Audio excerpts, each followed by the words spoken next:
आज पालघर जिले के राजनीतिक गलियारे में बहुत तेज हलचल है। जी हाँ, हलचल इसलिए क्योंकि शिवसेना उद्धव बाला साहब गुट के जिला प्रमुख हैं पंकज देशमुख, उन्होंने आज अपने काफ़ी बड़ी जो सेना है उनकी उन पूरी सेना लेकर वो भारतीय जनता पार्टी में पक्ष प्रवेश कर गए। ये पक्ष प्रवेश जो है मुंबई के नरीमन पॉइंट में रविंद्र चौहान जो भारतीय जनता पार्टी के प्रदेश अध्यक्ष हैं उनके हाथों और उसके साथ ही जो भारतीय जनता पार्टी के चुने हुए विधायक हैं वसई के जो विधायक हैं स्नेहादेवी पंडित और उनके साथ राजन नाइक नालासोपारा के विधायक, इन सब की मौजूदगी में जिलाध्यक्ष प्रज्ञा पाटिल और उनके जो बाकी जो सहकारी उनके साथ आज ये पक्ष प्रवेश हुआ है। ये जो पक्ष प्रवेश है ये अपने मायने में इस आने वाले चुनाव को लेकर काफ़ी देखा जाए तो काफ़ी महत्वपूर्ण है। भारतीय जनता पार्टी ने अचानक यहाँ पर सत्ता हासिल की। जी हाँ, अचानक इसलिए क्योंकि एक बड़े समय तक बहुजन विकास अघाड़ी सत्तासीन थी, उनके ही अपने विधायक थे और उनके ही अपने नगर सेवक थे। लेकिन आने वाला चुनाव जो है, जो बीता हुआ चुनाव है यानी एमएलए के जो विधानसभा के जो चुनाव थे उसमें भारतीय जनता पार्टी ने काफ़ी तेज़ी से ऊपर आते हुए बहुजन विकास अघाड़ी का पत्ता साफ किया और 35 साल की सत्ता का पूरी तरह से किलाबंदी कर दिया और उन्होंने अपना झंडा लगा दिया।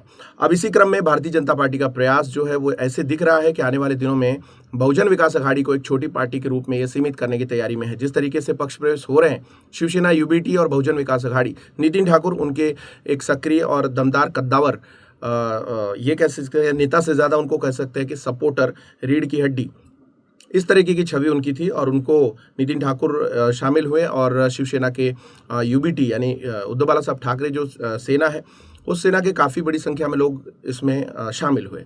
अब ये जो समीकरण है ये जिस तरीके से आपने देखा था कि जब विधायक स्नेहादेवी पंडित का जो उद्घाटन हो रहा था उस कार्यालय का, उसमें खुद चीफ मिनिस्टर मुख्यमंत्री देवेंद्र फडणवीस का आगमन होना वसई की धरती के लिए ये अपने आप में अनोखी बात थी, क्योंकि एक कार्यालय की ओपनिंग के लिए अगर वो इतना समय देते हैं और जगह देते हैं वसई को, तो निश्चित तौर पे उन्होंने जरूर कुछ सोचा होगा। उन्होंने जाते जाते अपने उसी मंच से भाषण के दौरान कहा कि इस बार महापौर भारतीय जनता पार्टी का बिठाना है वसई विरार शहर महानगर पालिका पर और बीएमसी में।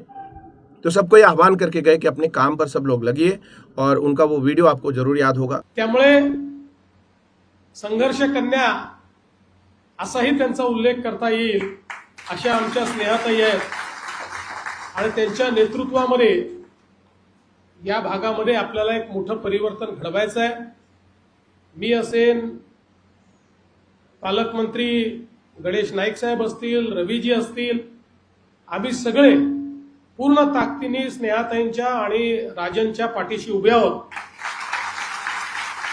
आणि मी तुम्हाला आश्वस्त करतो या 5 वर्षामध्ये तुमचा गेल्या 20 वर्षाचा बॅकलॉग भरून काढायचा निर्णय आम्ही घेतला। म्हणून चालणार नाही। बॅकलॉग भरायचा असेल तर जसं परिवर्तन विधानसभेत केलं तसं महानगरपालिकेतही करावं लागेल, कारण तुमच्या परिवर्तनाची गुरुकिल्ली महानगरपालिकेत आहे आणि ती जोपर्यंत आपल्याकडे येत नाही तोपर्यंत आपण कितीही स्वप्न बघितली तरी ती त्या दरवाजाशी येऊन थांबणार आहेत, ती पुढे जाऊ शकणार नाही आहे। तो उसके बाद ये माना जा रहा था कि भारतीय जनता पार्टी कहीं ना कहीं इस बार दृढ़ संकल्प है कि इस बार उनकी जीत, चुनावी जीत जो है वो उसका सिलसिला जो है वो कायम रहेगा। अगर आप देखेंगे बहुजन विकास अघाड़ी की तरफ से तो जैसे ही चुनाव बीते थे उसके ठीक बाद पार्टी के जो प्रमुख हैं उन्होंने बयान देते हुए कहा कि मुझे ही समझ में नहीं आया कि चुनाव परिणाम इतने तेजी से बदले कैसे और क्या हुआ, उनको खुद को पता नहीं है। तो बेशक जनता ने बेहद ही अप्रत्याशित तरीके से चुनाव को सपोर्ट किया और भारतीय जनता पार्टी को सपोर्ट करते उनको सीटें सौंप दी। इसके साथ एक सीट जो है शिवसेना महायुति के पक्ष में गई। तो ये 3 सीटें 6 सीटों में से पालघर की वसई विरार एक ऐसा शहर है जहाँ की लोक संख्या 30 से 35 लाख जनसंख्या हो चुकी है। तो कई मायनों में यहाँ की जो 2 सीटें हैं अब ये बढ़ के 3 सीटें भी हो सकती हैं आने वाले दिनों में, अगले चुनाव में, ये भी कहा जा रहा है। अब यहाँ पर सबसे इम्पॉर्टेंट बात यह है कि बहुजन विकास अघाड़ी जो वसई विरार को अपने हाथ में लेकर चलती थी उसके लिए अब जो डगर है वो काफ़ी कठिन नजर आ रही है। आपने देखा होगा कि चुनाव के बाद से कोई भी आधिकारिक बयान पक्ष प्रमुख यानी बहुजन विकास अघाड़ी के सर्वेसर्वा हितेन ठाकुर या उनके पक्ष के लोगों का कोई आधिकारिक बयान अभी तक सामने नहीं आया। उनके जो समर्थक हैं या पूर्व नगर सेवक या उनकी जो टीम है या उनके जो समर्थक हैं उनके माध्यम से ही सोशल मीडिया पे कुछ ना कुछ पोस्ट आती हैं एक्टिविटीज़ की। लेकिन देखा जाए तो राजनीतिक पोस्ट या किसी पे प्रहार या किसी प्रकार का पलटवार या किसी प्रकार का जवाब जो विपक्ष करता है, ऐसी कोई भी ज़्यादातर मामलों में देखा जाए तो कहीं भी कोई ऐसी वीडियोज़ सामने नहीं आती हैं। कुछ सोशल मीडिया के जो चैनल्स हैं वो ज़रूर उनकी बातें करते हैं, लेकिन वो नाकाफ़ी है क्योंकि जनता जिस तरीके से वोट दी है, कहीं न कहीं बहुजन विकास अघाड़ी इस मामले में खुद के उस बैकग्राउंड में जो सारी चीज़ें गई हैं, उसको अभी कैलकुलेट कर रही होगी और वो आकलन कर रही होगी कि आखिर ये जो बैकलॉग उनका जो बना, वो कैसे बना और कब से बना, उनको खुद को पता नहीं चला। तो आने वाले दिनों में जिस तरीके से बीजेपी जिस तरीके से यहाँ पे आक्रामक है, वो अपने आप में देखा जाए तो काफ़ी इंटरेस्टिंग है क्योंकि पहले बीजेपी इस तरीके से यहाँ पे आक्रामक नहीं होती थी, ना किसी प्रकार के पक्ष प्रवेश होते भी थे तो आमतौर पे एक दूसरे छोटे पक्षों में एक दूसरे में होते थे, बहुजन विकास अघाड़ी से शिवसेना या शिवसेना से उसमें होते थे। लेकिन भारतीय जनता पार्टी ने जिस तरीके से यहाँ से इंटरेस्ट लिया है, आने वाले दिन जो चुनाव के हैं वो काफ़ी इंटरेस्टिंग होंगे और परिणाम उससे भी ज़्यादा इंटरेस्टिंग हो सकते हैं। इसी बीच यहाँ पर ईडी का दौरा हुआ। आपने देखा कि वसई का जो कार्यालय उद्घाटन था स्नेहादेवी पंडित विधायक वसई के, उनके उद्घाटन के बाद तुरंत बाद थोड़े दिनों बाद ही ईडी का आगमन यहाँ पे हो जाता है और उसके बाद यहाँ पे लोगों को जो ईडी है वो क्वेश्चनिंग कर रही है। क्वेश्चनिंग करने के बाद फ्रेम कर रही है। उसमें कई ऐसे नाम भी सामने आए जो बहुजन विकास अघाड़ी के समर्थित हैं, उनके खेमे के हैं और उनका नाम, लेकिन वो बहुत तेज़ी से नाम दब भी गया। तो देखा जाए तो कहीं ना कहीं ये ईडी का प्रभाव भी हो सकता है कि जो चुनावी रणनीति है उसको लेकर काफ़ी कुछ शांत होकर लोग ये सोच रहे हैं कि आगे आने वाले दिनों में क्या हो सकता है और क्या पॉसिबिलिटीज़ हैं। ईडी लगातार यहाँ पे 3 बार रेड कर चुकी है, मामला पुराना वाला ही है, तो कहीं ना कहीं इसका भी प्रभाव हो सकता है उन लोगों पर जो पिछले दशक में और अपनी पारी खेल चुके हैं और उनके पास अकूत संपत्ति है। तो कहीं ना कहीं उनको भी डर सता रहा होगा कि कहीं उनका भी नाम ना आ जाए। तो ये पार्टियां भी मंथन कर रही होंगी कि अब उन्हें कौन सा दांव चलना है। भारतीय जनता पार्टी जिस तरीके से पक्ष प्रवेश करा रही है और अभी चुनाव में 3-4 महीने हैं, ऐसे में पक्ष प्रवेश का ये सिलसिला और तेजी पकड़ सकता है। और फिर बहुजन विकास अघाड़ी क्या करेगी, क्योंकि बहुजन विकास अघाड़ी बात यहाँ पे इसलिए की जाती है क्योंकि वसई विरार में उनका ही कब्जा रहा है और उनका ही दबदबा रहा है, उनके समर्थक रहे हैं। लेकिन जो वोट शेयर बढ़ा है वो कहीं ना कहीं उनकी वोट बैंक पे भारी पड़ रहा है। वोट शेयर हर साल बढ़ रहा है। वसई विरार, नाला सोपारा, नायगांव, ये जो एरियाज़ हैं, इन एरियाज़ में नए लोग आ रहे हैं, नए लोग बस रहे हैं और मोस्ट ऑफ उसमें नॉर्थ इंडियंस या अन्य कम्युनिटी के लोग हैं जो यहाँ के स्थानिक नहीं हैं।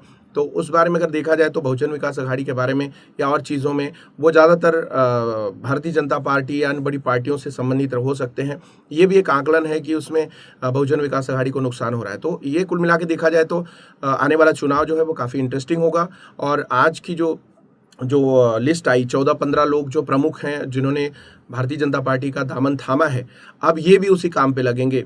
तो 115 जो सीटें हैं अब उसमें रचना होनी है, वार्ड रचना होनी है, प्रक्रिया शुरू हो गई है, वो भी अब डिक्लेयर होकर सामने आएगी। पुरानी सीट के हिसाब से मैं बात कर रहा हूँ।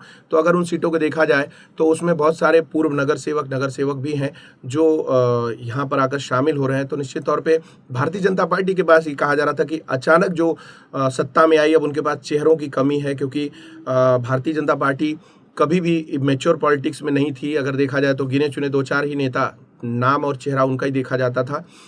इस हिसाब से आकलन किया जा रहा था कि 115 सीट पर आखिर चुनाव लड़ेगा कौन।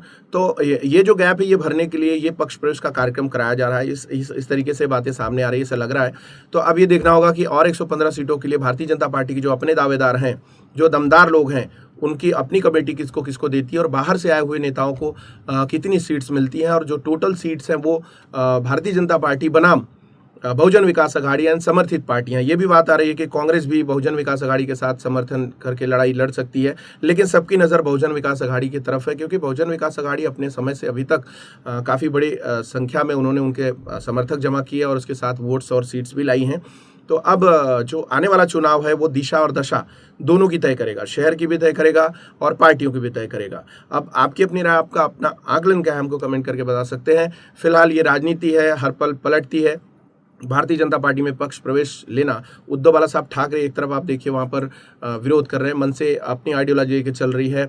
और कांग्रेस अपनी आइडियोलॉजी लेके चल रही है और भारतीय जनता पार्टी में लोग पक्ष प्रवेश कर रहे हैं, तो निश्चित तौर पे कहीं ना कहीं बदलाव की तरफ लोग जाना चाह रहे हैं और ये चाहत उनकी कितनी सही होती है वक्त ही बताएगा। खैर फिलहाल आपकी अपनी राय हमें कमेंट करके जरूर बताएं और हमसे जुड़ने के लिए सभी का धन्यवाद, आभार। देखते रहिए मेट्रो सिटी समाचार।